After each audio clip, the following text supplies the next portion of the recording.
Have you ever seen a ghost?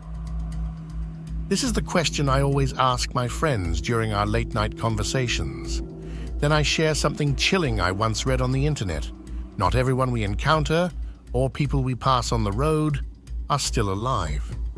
Some of them are dead, but they blend seamlessly into the blur of our daily lives. This story is not meant to undermine those who pray to the Lord or tarnish the reputation of the church. I once frequented the church myself, and I believed in the Lord and His power. But sometimes, I think even He needs to rest, given the countless souls He watches over. I'm Kite. This story took place when I was still attending church. I can't say for certain if what I saw was a demon, a ghost, or an evil spirit. I'll let you decide. The Mass was nearing its end, and the congregation rose to receive the sacramental bread. This was my routine cue. I remember how many attendees left after taking the bread. I prayed fervently for the Lord to heal my mother from her illness. As I was about to sit down, something caught my eye, a strange entity within the church.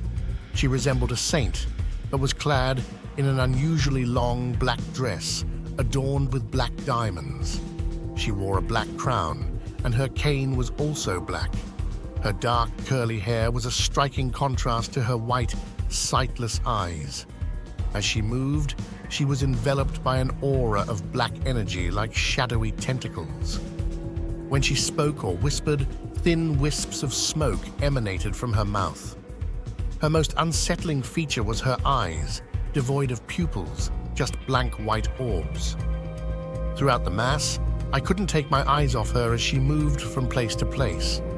Sometimes, she stood before the priest during the breaking of the sacramental bread, then shifted to one of the aisles. Occasionally, she would lean close to the praying parishioners, her face inches from theirs. It was as if she could teleport. Then, she approached me. She brought her face close to mine. I shut my eyes and prayed, trying to ward off my fear. I kept questioning, was she really a saint? What was her purpose?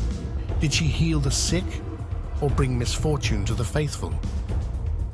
When I felt her presence fade, I opened my eyes. I looked around, relieved to see she was gone. Throughout the Mass, I wondered how such a sinister entity could enter the church, the house of the Lord. That's when I thought, perhaps God does sleep sometimes, and that's why this dark figure was able to roam freely. Before leaving the church, I prayed fervently. I looked back one last time to see if the dark entity was still there. She was nowhere to be seen. No matter where I looked, I couldn't sense her presence anymore. At home, I prayed that the dark entity wouldn't follow the churchgoers. A few months later, my mother succumbed to her illness. I stopped praying. I never set foot in any church again.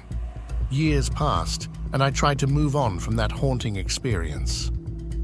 One evening, as I was cleaning out my attic, I found an old family photo. It was taken in front of our church on a sunny Sunday morning. My mother was there, smiling warmly. But in the background, partially hidden in the church's shadow, was the entity in the black dress. She was staring directly at the camera, her white eyes piercing through the photograph. A chill ran down my spine. It wasn't just a one-time apparition. She had been there all along, watching us, even before I first saw her during that fateful Mass. The realization hit me hard. Perhaps it wasn't God who was sleeping, but something far more sinister had taken his place in that church. And she was always watching.